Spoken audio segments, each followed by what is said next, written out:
You ever wake up already feeling done? 172 unread emails, 10 Slack pings before 9 a.m., back-to-back nonsense teams meeting with no breaks. Then, a quick favor from your boss at 4:45 p.m. that ends up dominating your evening. Burnout doesn't hit like a storm, it whispers until you're burned out.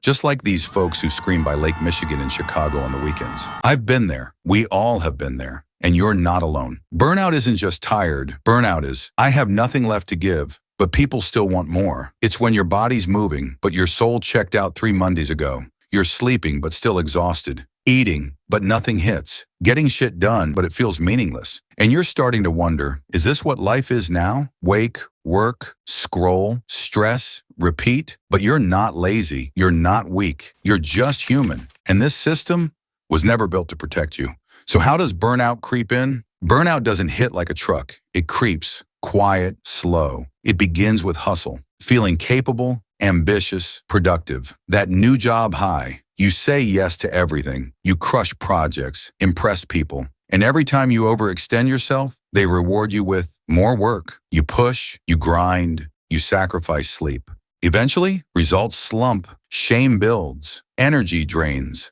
Before you know it, brushing your teeth feels insurmountable. Let's zoom out. Burnout isn't just your problem. It's systemic. In most offices, the stress isn't the workload. It's the bullshit. It's the 4 p.m. urgent Slack message. The passive-aggressive, per my last email. The circle-back meetings that solve nothing. It's your boss saying, let's hop on a quick call, in that fake, cheerful tone that somehow makes you want to crawl into the floor. You're drowning in context switching, answering emails while pretending to listen in meetings, while writing a report, while managing a shared calendar, while forgetting to breathe.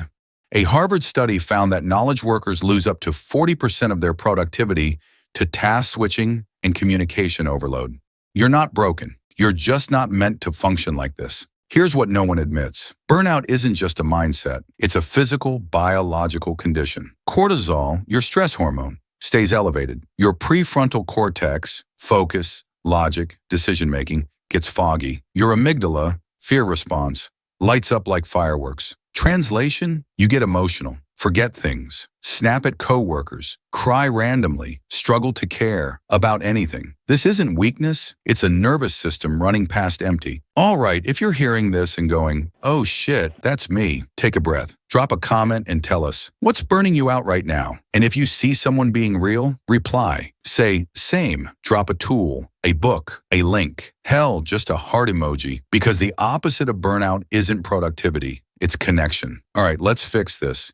Here's the exact system that actually works against burnout. Look, I'm not about to tell you to just take a break because you don't need a weekend, you need a new system. Let's get into what actually works. 1. Externalize your mind, aka stop storing it all in your brain. Your brain is a processor, not a filing cabinet. Use tools, Notion, Apple Notes, sticky notes, whatever. Write stuff down. Fact, just writing down your to-dos reduces stress and cognitive load. 2. Batch deep work. This one trick alone can save you hours every week. Block out 90-minute chunks, turn off notifications, shut the tabs, one task. No multitasking. Cal Newport calls this deep work. It's how the most productive people get shit done in half the time. 3.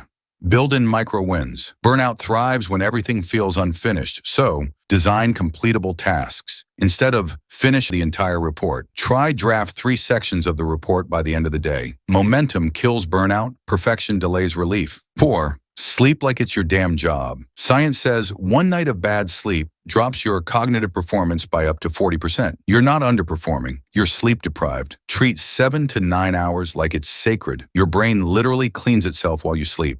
5. Real breaks, not pretend ones. Lunch breaks aren't just for food, they're reset tools. Research shows short guided relaxation, or a 20-minute walk in nature, reduces cortisol and improves mental recovery. Stanford confirms a 60-minute nature walk deactivates the stress center in your brain. Even 15 minutes outside daily dramatically improves mood, focus, and well-being. 6. Practice mindfulness at your desk. Pause, take a 60-second breathing break. Observe your thoughts without reacting. A Nottingham study found mindfulness reduces digital anxiety and overload. 7. Moderate movement matters. You are not your inbox. You are not your GPA. You are not your team's Q3 performance. Productivity is not morality. You are allowed to rest and still be valuable. 8. Foster real communication and boundaries. Poor communication is a key burnout driver. Workplaces with clear, respectful channels reduce stress by up to 40% and offer 25% lower burnout rates. Ask, can we clarify priorities? Can we consolidate Slack threads? Can meetings be cut in half? Bonus, learn how you learn. Metacognition. Reflect twice weekly. What works? What drains your energy? What's your peak focus time? Adapt your workflow accordingly. Become your own brain mechanic. Look, burnout doesn't mean you're weak. It means you were strong for too fucking long, and now it's time to rebuild. Not hustle harder, not do more, just do different. Protect your brain, guard your peace, respect your limits, and remember, you're not lazy, you're not broken. You're just done playing a game that was never designed with your sanity in mind. Drop a comment. Join the crew. And if you need to scream into the void, make it a good one. Then get up and start again, because you don't need more grind. You need a system that lets you win without losing yourself. That's what this channel's about. So stick around.